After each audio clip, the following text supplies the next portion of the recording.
Welcome all dear SSC students into the bridge course day 39 and 40.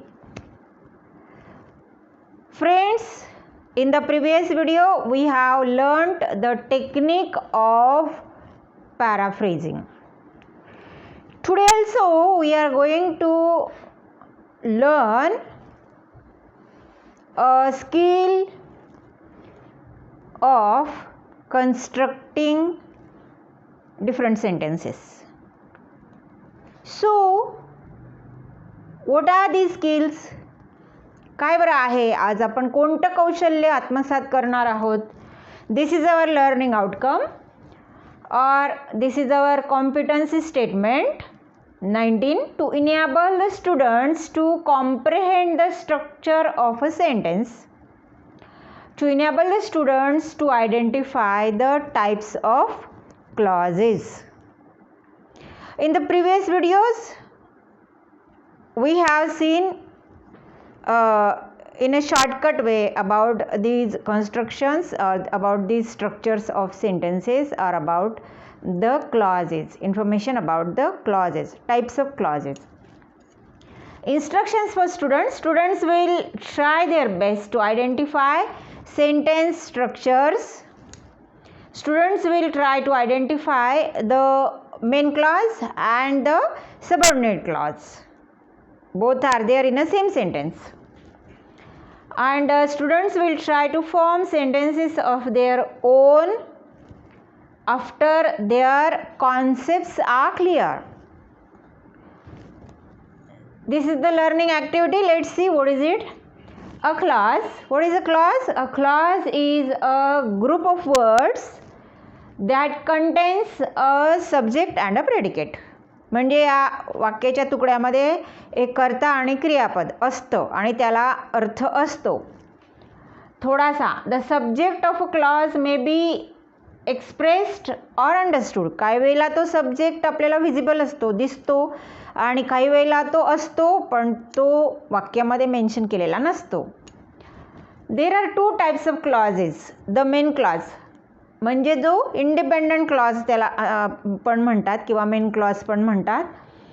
Contains the main thought of the sentence and makes sense standing alone.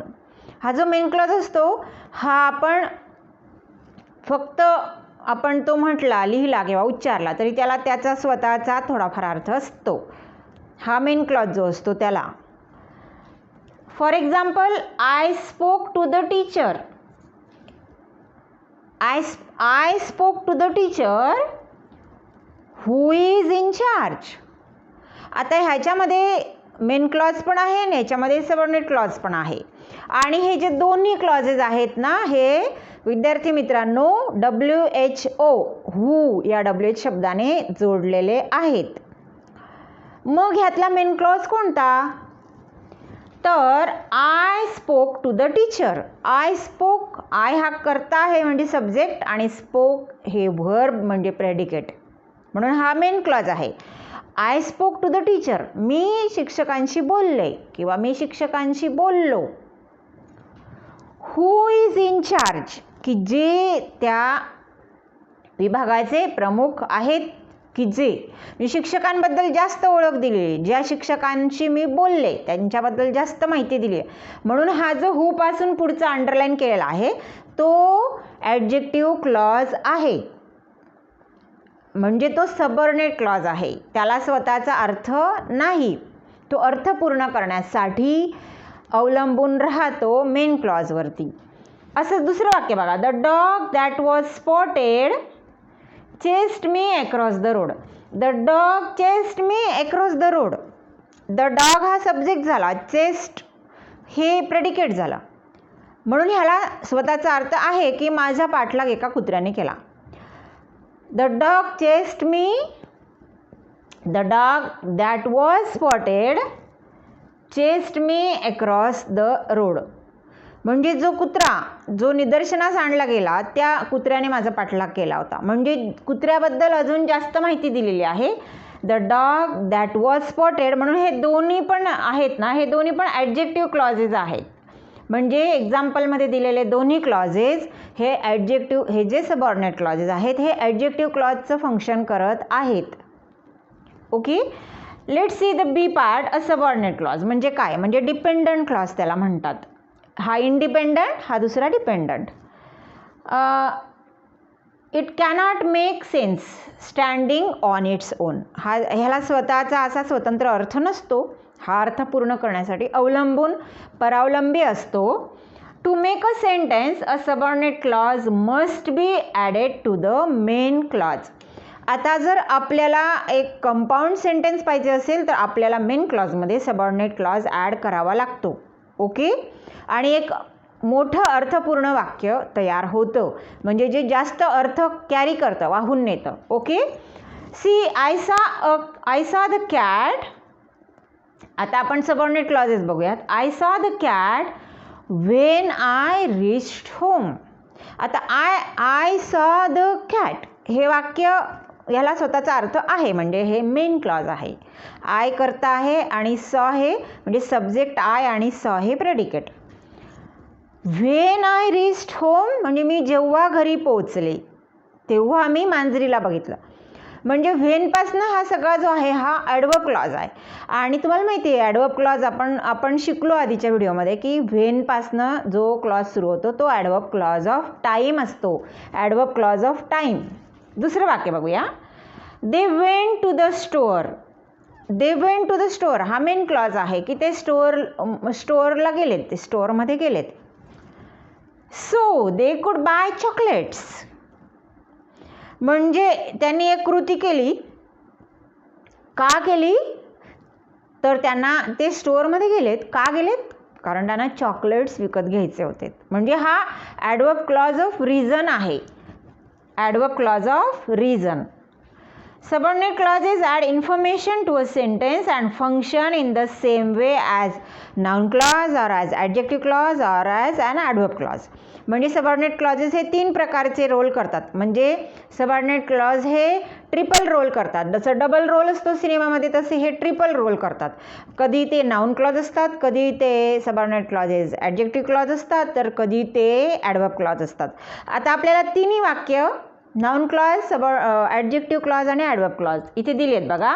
I think that we should always speak the truth हा noun clause आहे. वीपासनं पुढचा सगळा. I think हा फक्त main clause आहे. तो दॅटपासनं सगळा हा नाउन क्लॉज आहे. का बरं ह्याला नाउन क्लॉज म्हणतात? ह्या क्लॉजमध्ये नाउन प्रॉमिनंट आहे. मग नाउन काय आहे? I think. दॅट तर कनेक्टिव्ह आहे. I think that we should always speak the truth. We हे नाउन आहे की आपण सत्य बोललं पाहिजे. आपण सगळे म्हणजे आपण सगळे व्यक्ती, पुरुष, सगळेच पर्सन्स हे नाउन आहे. वी हे नाउन आहे म्हणून तो नाउन क्लॉज आहे. ओके, दुसरं वाक्य बघा. The umbrella which is red is mine. The umbrella is mine ती छत्री माझी आहे. ओके, हा मेन क्लॉज आहे. पण the umbrella which is red coloured is mine म्हणजे अम्ब्रेलाबद्दल जास्त माहिती दिलेली आहे की छत्री की जी लाल रंगाची आहे म्हणून तो ॲडजेक्टिव्ह क्लॉज आहे. म्हणजे विचपासनं पुढचा जो आहे विच इज रेड हा आहे सबऑर्डिनेट क्लॉज म्हणजे तो आहे ॲडजेक्टिव्ह क्लॉज. आणि ॲडजेक्टिव्ह क्लॉज विच WH शब्दाने दाखवलेला आहे. तिसरं वाक्य बघा. आवर क्लास स्टॉप्स वर्किंग. आवर क्लास स्टॉप्स वर्किंग हा मेन क्लॉज आहे. व्हेन द बेल रिंग्स म्हणजे म्हणजे जेव्हा बेल वाजते तेव्हा आमचा क्लास संपतो, आमचा पिरियड संपतो, आमची तासिका संपते. म्हणून तो व्हेनपासनं पुढचा जो आहे ना तो ॲडव्हर्ब क्लॉज ऑफ टाईम आहे. Okay, let's move to the next slide. आता आपण बघूयात different kind of sentence structure. आता आपण वेगळ्या प्रकारच्या वाक्याची रचना बघूया. बघा, जे सगळे काळाचे वाक्य आहेत ना मित्रांनो, आपण इंग्रजीमध्ये 12 काळ शिकतो. म्हणजे मेन 3 काळ आणि त्या 3चे 4 प्रकार पडतात. म्हणजे 4 त्रिक 12 टोटल प्रकार काळाचे 12 आहेत. या 12 काळांमधनं आहे ना 8 काळांचे व्हॉइसमध्ये रूपांतरित आपण करू शकतो. व्हॉइस म्हणजे काय, तर ॲक्टिव्ह व्हॉइसचा पॅसिव्ह करू शकतो आणि पॅसिव्ह व्हॉइसचा ॲक्टिव्ह करू शकतो. आणि जे ॲक्टिव्ह व्हॉइसची वाक्य असतात ना सगळी ही काळांची वाक्य असतात. म्हणजे इंग्रजीमधल्या जे मेन वाक्य असतं ते काळाचं वाक्य असतं. So active voice. ॲक्टिव्ह व्हॉइसमध्ये डुअर महत्त्वाचा असतो, म्हणजे क्रिया करणारा, म्हणजे ॲक्टर म्हणजे ॲक्शन करणारा, तोच डुअर किंवा ॲक्टर किंवा म्हणजे वाक्याचा सब्जेक्ट हा महत्त्वाचा असतो. म्हणजे कोणी केली क्रिया ते महत्त्वाचं, काय क्रिया केली ते नाही महत्त्वाचं. क्रिया कोणी केली, आंबा खाल्ला, पण तो कोणी खाल्ला हे महत्त्वाचं. मग कोणी काय खाल्लं हे महत्त्वाचं नाही, अशा रीतीने. तर याच्यामध्ये हा सब्जेक्ट किंवा ॲक्टर महत्त्वाचा असतो आणि पॅसिव्ह व्हॉइसमध्ये मात्र ॲक्शन महत्त्वाची असते, की नेमकी आंबा खाण्याची म्हणजे कृती घडलेली आहे, ओके, पण ती कसली कृती घडली तर आंबा खाण्याची ती महत्त्वाची आहे. मग तो आंबा कोणी खाल्लेला आहे हे महत्त्वाचं नाही. पत्र लिहिण्याची कृती महत्त्वाची, पत्र कोणी लिहिलं हे महत्त्वाचं नाही, ओके. धडा शिकवणं महत्त्वाचं आहे, कोणी शिकवला हे महत्त्वाचं नाही. धडा शिकून घेणं महत्त्वाचं आहे, मग ते कोणी शिकून घेतला हे महत्त्वाचं नाही. बघा, हे ॲक्टिव्ह व्हॉइसमधली वाक्य म्हणजे सिम्पल प्रेझेंट टेन्स ह्या काळातलं जे वाक्य असतं ना, ते वाक्य आपण जेव्हा पॅसिव्ह करतो तेव्हा आपण त्या वाक्यामध्ये जर जो कर्ता असतो तो नंतर एजंट होतो पॅसिव्हमध्ये. म्हणजे बघा, हा जो सब्जेक्ट आहे, हा सब्जेक्ट किंवा हा ॲक्टर ह्या पॅसिव्हमध्ये येताना तो सब्जेक्ट नाही राहणार, डुअर नाही राहणार, तो एजंट होऊन जाईल, ओके. सो इथे आपण जर कर्म त्या वाक्यातलं सिंग्युलर असेल तर आपण इज घेतो आणि प्लुरल असेल तर आपण आर घेतो. आणि सगळ्या पॅसिव्ह व्हॉइसमध्ये आपण V3 वर्बचं थर्ड फॉर्म म्हणजे पास्ट पार्टिसिपल फॉर्म वापरत असतो. सिम्पल पास्टमध्ये इजचा वॉज होतो आणि आरचा वेअर होतो, हा बदल होतो फक्त. सिम्पल फ्युचर टेन्समध्ये फक्त आपण पॅसिव्ह करताना बी टाकत असतो, म्हणजे बी ॲड करतो, V3 तर असतंच. आणि कंटिन्युअस प्रेझेंटमध्ये सिंग्युलर असेल ऑब्जेक्ट तर आपण इज बिईंग करतो आणि जर प्लुरल असेल तर आपण आर बिईंग करतो.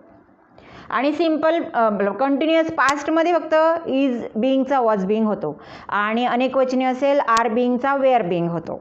आणि परफेक्ट प्रेझेंटमध्ये सिंग्युलर असेल तर हॅज आणि V3 असतं आणि जर प्लुरल असेल तर हॅव आणि V3 असतं. आणि हेच परफेक्ट पास्टमध्ये हॅड प्लस V3 होतं.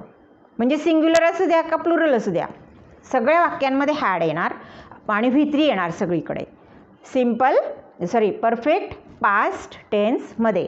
आता आपण बघूयात वाक्य बघूयात आपण पुढच्या स्लाईडमध्ये. हे पहा, प्रेझेंट सिम्पलचं वाक्य म्हणजे सिम्पल प्रेझेंट टेन्समधलं, he opens the door. He subject आहे, ओपनचे V1 आहे, त्याला यस लागलेला आहे कारण आपण साध्या वर्तमान काळामध्ये आणि ही आणि शी आणि इट असेल तर आपण येस किंवा इयस लावतो. ही ओपन्स द डोअर हे ऑब्जेक्ट झालं. त्याच्या आधी आपण इथे ॲक्टिव्ह व्हॉइसचं एक्झाम्पल वाक्य बघू. राज ओपन द गेट.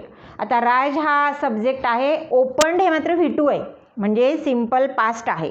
आणि द गेट, आता ह्याचा पॅसिव्ह कसं केलं आहे, द गेट ऑब्जेक्ट हे सब्जेक्ट म्हणून पुढे आलं, द गेट आणि एकच गेट असल्यामुळे वॉज, आणि बघा साधा भूतकाळ होता म्हणून was, the gate was opened. हे पण वाक्य बरोबर इथपर्यंत. तुम्ही एजंट ॲड नाही केला तरी चालतं, पण जर ॲड करायचा असेल तर तो बाय अधिक एजंट म्हणजे बाय अधिक जो करता असतो तो टाकायचा असतो, by Raj. The gate was opened by Raj. Ram ate a mango. A mango was eaten by Ram in this way, okay. So he opens the door, the door is opened, okay. Past simple म्हणजे simple past बघा, he opened the door, the door was opened. म्हणजे इथे the door is opened, इथे the door was opened. म्हणजे काळ बदलला म्हणून ते इथचा वॉज झाला. इतकं सिम्पल आहे, तुम्ही लक्षात ठेवायला खूप साधं सरळ सोपं आहे, ओके. आणि फ्युचर सिम्पलमध्ये ही विल ओपन. आता फ्युचरमध्ये तर आपण शॅल विल वापरतोच, त्याच्याशिवाय तर फ्युचर टेन्स असूच शकत नाही. म्हणून शॅल विल काही लक्षात ठेवण्याची गोष्ट नाहीच आहे. फक्त लक्षात काय ठेवायचं आहे, बी टाकावं लागतं. म्हणजे काय, he will open the door म्हणजे the door will be opened by him. By him तुम्ही लावा, अगर लावू नका, तुम्हाला मार्क्स पूर्ण मिळणार. Okay. Present continuous, he is opening the door आणि त्याचं उत्तर the door is being opened. म्हणजे आपल्याला हा जो ओपन हे V1 आहे, ह्याला ING लागलेला आहे, म्हणजे प्रेझेंट पार्टिसिपल केलेला ING लागलेला आहे. हा ING आपण बीइंगमध्ये टाकायचा काढून आणि त्या ओपनचं वितरित मग आपल्याला करता येईल, ओपनड, ओपन, ओपनड. म्हणून आपण तो ING बीइंगमध्ये टाकला, the door is being opened. आता सेम कंटिन्युअस पास्टमध्ये इज बीइंगचा वॉज बीइंग होणार, बाकी काही बदल नाही. Suppose he was opening the door, the door was being opened. Okay. आणि कधी कधी गोईंग टू असतो, म्हणजे गोईंग टू मधून पण आपण भविष्यकाळ दाखवतो. म्हणजे काय की फ्युचर, सिम्पल फ्युचर टेन्स दाखवतो. He is going to open the door म्हणजे गोईंग टू मधून आपण सिम्पल फ्युचर टेन्स दाखवतो. तर मग the door is going to be opened. The door is going to be opened by him. अशा रीतीने त्याचा पॅसिव्ह होतो. म्हणजे गोईंग टूचं वाक्य असेल तर, म्हणजे तिथला ING काढून बीइंगमध्ये टाकायचं नाही, कारण गोईंग टू हे भविष्यकाळ सांगणारं क्रियापद आहे. म्हणजे सिम्पल साधा भविष्यकाळ सांगणारं क्रियापद आहे. ओके. पुढे जाऊयात. Present perfect. Present perfect, he has opened the door, the door has been opened. म्हणजे आपण परफेक्ट टेन्समध्ये पॅसिव्ह करताना फक्त बीन टाकतो, हॅज नंतर किंवा हॅव नंतर, बाकी काही बदल नाही. V3 तर तिथे असतंच. ओके. म्हणजे आणि पास्ट परफेक्टमध्ये he had opened the door म्हणजे the door had been opened by him. The door had been opened by him. आणि इन्फिनिटिव्ह जर असेल तर he has to open the door, त्याचं होतं the door has to be opened. He has to open, to ओपनमध्ये आपण बी टाकला आणि टू बी ओपन्ड हे त्याचं पॅसिव्ह केलं. आणि मॉड्यूल ऑक्झिलरी वापरलेलं असेल तर he must open the door, तर त्याच्यामध्ये the door must be opened. म्हणजे मॉड्यूल ऑक्झिलरी असेल तर बी टाकायचं पॅसिव्ह करताना. ओके. इतकं साधं सरळ सोपं आणि सिम्पल आहे. तुम्ही हा डिफरन्स लक्षात घ्या. आणि आधीच्या स्लाईडमधला जो मी फ्लोचार्ट डायग्रॅम काढून दिला आहे तो वहीमध्ये लिहून घ्या आणि ही सगळी वाक्य त्या डायग्रॅमच्या खाली लिहून घ्या. नक्की तुम्हाला हा टॉपिक खूप सोपा वाटेल आणि हमखास तुम्ही याच्यामध्ये पैकीच्या पैकी मार्क्स मिळवणार. मित्रांनो, तुम्ही मार्क गमावणार नाही. Let's move to the next slide. आता हे एरर करेक्शन आहे. आपल्याला इथे चुकीची दिलेली चूक शोधायची आणि ती बरोबर करून वाक्य पुन्हा लिहायचं तुम्ही वहीमध्ये. The lock is open by Radha. आता हे जे पहिलं वाक्य आहे ना, याच्यामध्ये काही चूक नाही ग्रामरची. हे वाक्य बरोबर आहे. वर्तमान काळामध्ये the lock is open by Radha. आता ह्या इजच्या ठिकाणी विल हवा होता, मग ती ग्रामरची चूक झाली असती. Okay.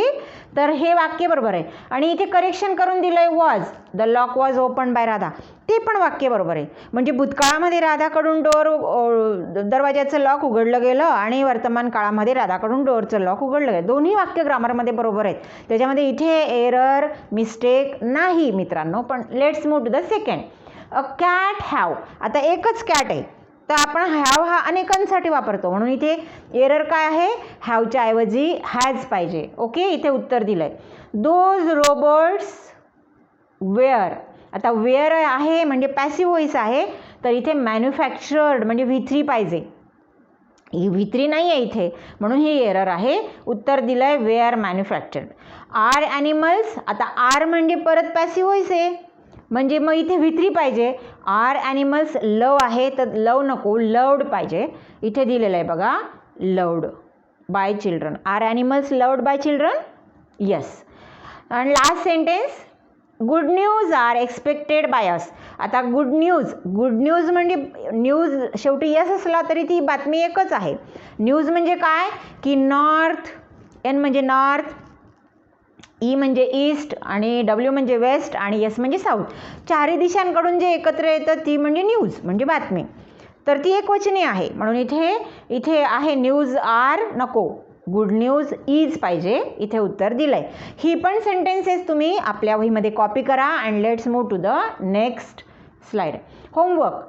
Find out the passive voice sentences from the 9th course book, page number 7. Page number 7 वरती द फन दे हॅड ह्या लेसनमध्ये त्या पेजवरती तुम्हाला साध्या भूतकाळाचे बरेचसे पॅसिव्ह वॉइसची वाक्य सापडणार आहेत मित्रांनो. ती उचला आणि लिहून काढा वहीमध्ये. आणि find out the active and passive sentences from page 72. आणि 9वीच्याच इंग्लिशच्या पुस्तकातनं द फॉल ऑफ ट्रॉय ह्या पार्ट 2 मध्ये तुम्हाला या पेजवरती 72 वरती ॲक्टिव्हची पण वाक्य आहेत.